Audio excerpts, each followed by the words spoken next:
नमस्कार मित्रों। आज हम लोग सस्टेस का 12 भावों में फल की चर्चा करेंगे।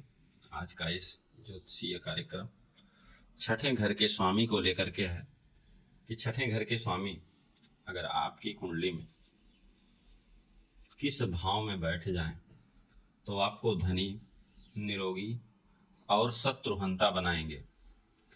कब आप ऋण ले करके आप करोड़पति बन जाएंगे। और चूंकि ऋण जो होता है खराब नहीं होता है। अगर देखा जाए तो बड़े बड़े लोग जो बड़े बड़े व्यवसायी हैं सभी ऋण लेकर के ही मिलीनियर बिलेनियर बनते हैं। किसी के पास इतनी संपत्ति नहीं होती है कि वो जो है ऋण बिना ऋण लिए जो है बड़ा अचीवमेंट प्राप्त किया हो। तो आज हम सस्टेस की चर्चा करेंगे क्योंकि छठवें भाव के स्वामी जो होते हैं ऋणेश होते हैं, शत्रु भाव होता है और रोग का भाव होता है। तो आज का ये ज्योतिषीय कार्यक्रम बहुत ही महत्वपूर्ण है। जिन्होंने कर्ज ले रखा है या ऋण की संभावना जिनकी कुंडली में बन रही है, जिनके जीवन में बन रही है, उनको घबराने की जरूरत नहीं है। अपनी जन्म पत्रिका खोलेंगे, बहुत आसान से शब्दों में मैं इसका विश्लेषण करूंगा और उसी आसान से शब्दों को समझकर आप लोग अपनी जन्म पत्रिका में बैठे ग्रहों की स्थिति को देख सकते हैं। तो आज का ये ज्योतिषीय कार्यक्रम जो मित्र पहली बार देख रहे हैं वो चैनल को सब्सक्राइब अवश्य कर लें, बेल आइकन बटन जरूर दबा लें। तो आज हम शुरू करते हैं कि ऋण या छठवें भाव के स्वामी आपके अगर लग्न में बैठ जाएं तो आपको क्या, आपके जीवन में क्या हो सकता है। लग्न होता है आपका स्वभाव, आपका शरीर।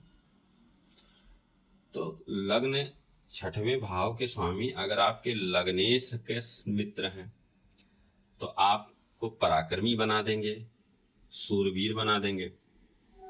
आप रोग से मुक्त रहेंगे और क्रोध से युक्त रहेंगे, क्योंकि जब व्यक्ति पराक्रमी होता है तो बोलता बहुत है, क्योंकि पराक्रम उसकी वाणी में भी आ जाता है। अगर वो स्वयं काम करेगा, पराक्रम करेगा तो दूसरों को बैठा और सोया हुआ नहीं देख पाएगा, कहीं ना कहीं जो है क्रोधी भी होता है। लेकिन अगर छठवें भाव के स्वामी लग्न में बैठ गया और लग्नेश के शत्रु हैं तो ऐसी स्थिति में व्यक्ति आलसी हो जाएगा। आलसी होगा तो क्या क्या होगा, उसके तमाम ऐसे होंगे कि रोग हो जाएंगे, रोगी हो जाएगा। उसके चूंकि उसकी वाणी खराब होगी तो लोग उसके शत्रु भी बहुत होंगे। वो व्यक्ति कर्ज से घिर जाएगा। लेकिन अगर छठवें भाव के स्वामी द्वितीय भाव में पहुंच गए और द्वितीय भाव में मित्र की राशि में बैठे हैं या शुभ ग्रहों से दृष्ट हैं तो वो अपनी अचल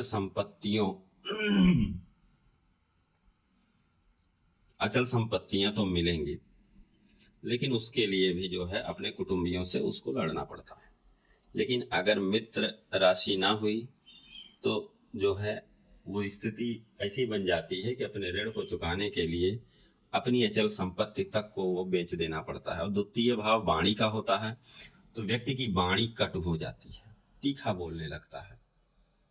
मतलब होता क्या है कि जब कोई व्यक्ति प्रेम से बोलता है तो भले ही वो उल्टा बोलता हो तो खराब नहीं लगता, और कोई व्यक्ति बहुत अच्छा ही बोले लेकिन बहुत खुर्स भाषा में बोले तो वो अच्छा नहीं होता है।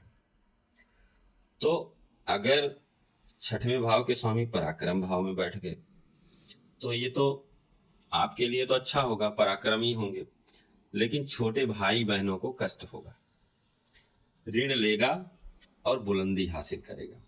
ऐसा व्यक्ति ऋण तो लेगा, बिना ऋण के काम नहीं करेगा, लेकिन ऋण ले करके वो बुलंदी हासिल करेगा। होता क्या है, कभी कभी कुछ लोग होते हैं ऋण ले करके बुलंदी हासिल कर लेते हैं, कुछ लोग ऋण ले करके उसको चुका ही नहीं पाते हैं।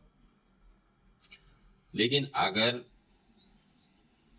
छठवें भाव के स्वामी चौथे भाव में बैठ गए और शुभ ग्रहों की राशि में हैं, तो माँ को कोई कष्ट नहीं होगा, पिता से भी कोई कष्ट नहीं होगा, माँ स्वस्थ रहेंगी। लेकिन अगर शत्रु भाव में बैठ गए तो माँ रोगी हो जाएगी, माँ से आपका संबंध नहीं अच्छा रहेगा और सुखों की कमी होगी। अगर छठवें भाव के स्वामी पंचम स्थान में बैठ गए तो पढ़ाई में बाधा आती है। आप कितना भी करें, मेहनत करते पढ़ने की कोशिश करते रहेंगे, कोई ना कोई बाधा नहीं आती रहेगी। लेकिन अगर शत्रु राशि में है तो बिल्कुल पढ़ाई छूट जाएगी। मित्र राशि में है, मित्र से दृष्ट हैं, तो पढ़ाई में बाधा आते हुए भी आप अपनी पढ़ाई पूरी करेंगे। छठवें भाव के स्वामी छठवें भाव में बैठ गए तो व्यक्ति शत्रुहंता होता है, निरोगी होता है, पराक्रमी होता है, धनी होता है। लेकिन मंगल, शनि, सूर्य और राहु, अगर ये सारे ग्रह छठवें भाव में बैठ गए तो व्यक्ति शत्रुहंता होता है। कोई भी व्यक्ति इनके आगे टिक नहीं पाता है। लेकिन अगर यहाँ शनि बैठ गया तो शत्रुहंता तो होता है, लेकिन इसकी वाणी से जो है नए शत्रु पैदा होते रहते हैं।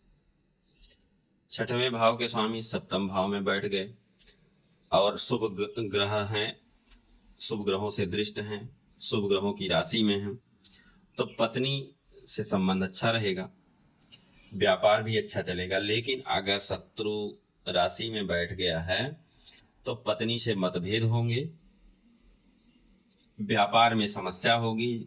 अगर साझेदारी का व्यापार है तो वो जो साझेदार है वो व्यापार को डुबा देगा। लेकिन अगर छठवें भाव के स्वामी आठवें भाव में बैठ गए तो यहाँ जो है 1 2 3 4 5 6 7 8 9 10 11, 3 और 11 का संबंध हो जाएगा। पराक्रम और आय का संबंध होता है। तो ऐसी स्थिति में व्यक्ति बुद्धिमान होगा, अध्यात्म वाला होगा, एकाकी जीवन जीने वाला, मतलब बहुत लोगों से दूर रहने वाला होगा। लेकिन पराक्रम से ही अपने ऋणों को खत्म करेगा, अपने आप को जीवन में आगे बढ़ाने की कोशिश करता रहेगा।